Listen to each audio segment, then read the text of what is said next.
আর আপনার যদি সমস্যা থাকে আপনি গুরুদেবের কাছে পরামর্শ নেবেন, আপনার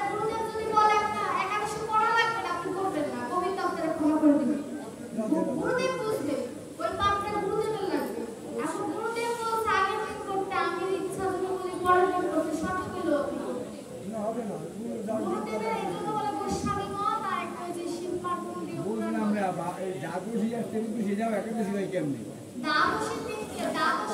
দ্বাদশী তো প্রবাস বলে ও সে বলবে দ্বাদশী এর মধ্যে কিছু গোপন তথ্য রয়ে গেছে ওই রাতে যে একাদশীটা শোনার সময় লাগে সেই একাদশীটা পরে দিতে পায় না ধরুন আপনি সন্ধ্যার সময় একাদশী রাখছেন আপনি সকাল থেকে একাদশী করছেন আর কিছু মানুষ করে কি আগামীকাল সূর্যোদয়ের পর থেকে একাদশী আপনি আমার কি কি দেয় দেখি আমি বুঝি না হ্যাঁ পালন তো একাদশী পরেই হয় এরপর পরে একাদশী ব্যাখ্যা আপনার ব্যাখ্যা শুনবেন না আপনি আমি জানল আপনার শুনবেন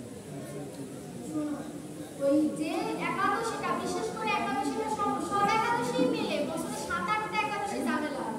7-8টা সেই 7-8টা একাদশী কি টাইমে পড়ে এই যে দেখা গেছে 6টার সময় লাগছে বা 5টার সময় লাগছে বা দুপুরবেলা লাগছে ওই একাদশীতে তখন হলো গুরুদেবদের মতামত ভেদ হয়ে যায় তখন পরে কিন্তু দুপুরবেলা লাগছে তারপর ওই দিন থেকে একাদশী করে কিন্তু গোস্বামী মতে নিয়ম নাই কারণ গোস্বামী মতে সূর্যোদয়ের সময় থেকে যে একাদশীটা লাগে সেই একাদশীটা করা সঠিক নিয়ম কিন্তু ওই 5-7টা একাদশী আমি নিজেও গোস্বামী মতে করি তো এর জন্য মানে গোস্বামী কি এটা আলাদা পদ্ধতি কেন এই যে কেউ লাগাইতে পারে হবে না এটা কি কিনতে পাওয়া যায় আমি গোস্বামী তাদের বলে যারা কুশাল তাদের বলে গোস্বামী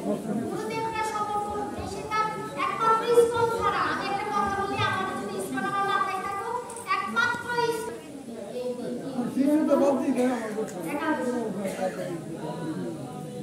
এটা হচ্ছে কথা যাই হোক এইদিকে আমার কথা কি যে বিষয়ে দ্বন্দ্ব লাগে শাস্ত্র মতে যে বিষয়ে 3-4টা মতামত আছে সেটা গুরুদেবের কাছ থেকে পরামর্শ নেওয়াটা উত্তম কারণ শাস্ত্র মতে ফলাই আমি যেটা আমার কাছে আমি পাইলাম না আমি চালাতে পারি না কোনো যাই হোক এইদিকে আর না যাই আমি একাদশীর দিকে না যাই একাদশী স্মরণ আমি বলি আমি কোন কথায় ছিলাম সেটা শুনে আমি বলতেছিলাম যে একাদশী কথাটা বলে আমি তো বিশ্রাম দেব যারা বলেন যে গোপিকাগণরা একাদশী করে না গোপিকাগণদের একাদশী করার প্রয়োজন হয় না কারণ তারা সিদ্ধি লাভ করছে তাদের জন্য গোবিন্দ ভজনটাই মেন বস্তু তাদের কাছে বিষয়বস্তুতে আমি যদি একাদশী থাকি উপবাস থাকি আমাকে মলিন দেখাবে মলিন দেহে ভজন হয় না পূজা হয় না আমি যদি উপবাস থেকে যদি গোবিন্দের সামনে ক্লান্ত ভাব দেখাই গোবিন্দ সেই উপবাস গ্রহণ করে না এর জন্য রামরানী পাশবিগণ একাদশী পালন করে কিন্তু আমাদের মতো মানে আমার মতো অবুদের জন্য পড়া নির্দেশ একাদশী পালন করতে হবে একাদশী পালন না করলে তার উত্তম হবে না যে যুগে যে অবতার তার পরম্পরা শ্রেষ্ঠ ধর্ম আমাদের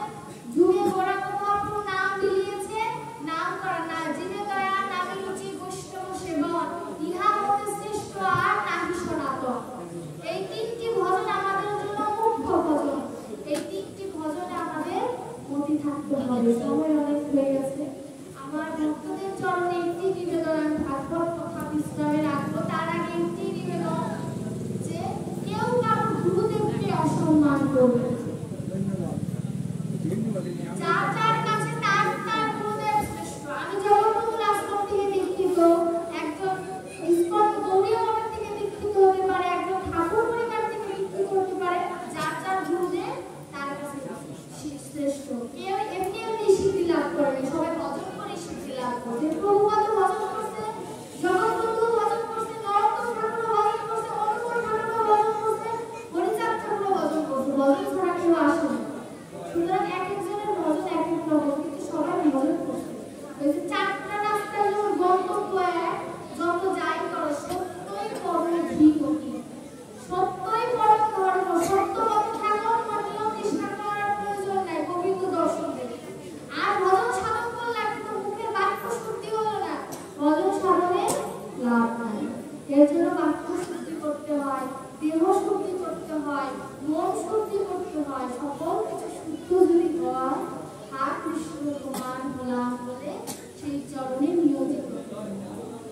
এর জন্য সকলের চরণে আমার নিবেদন আমার যদি আজ ভাগবত পাঠে কোনো ভুল হয়ে থাকে আমার সুন্দর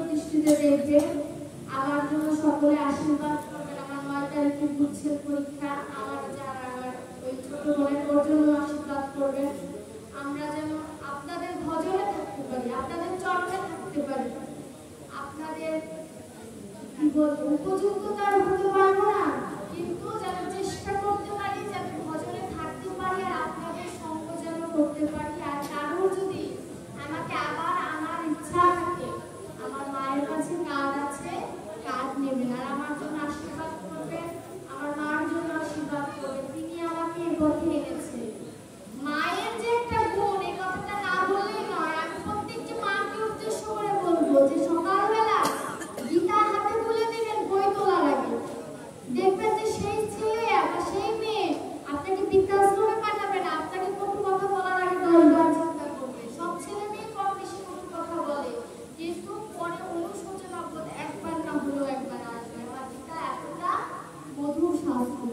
এর জন্য মায়েদের কাছে অনুরোধ এবং বাবাদের কাছে অনুরোধ, সন্তানকে ভালোবাসুন, তারা যেন অন্য পথে ধাবিত না, এদিকে নজরে রাখে।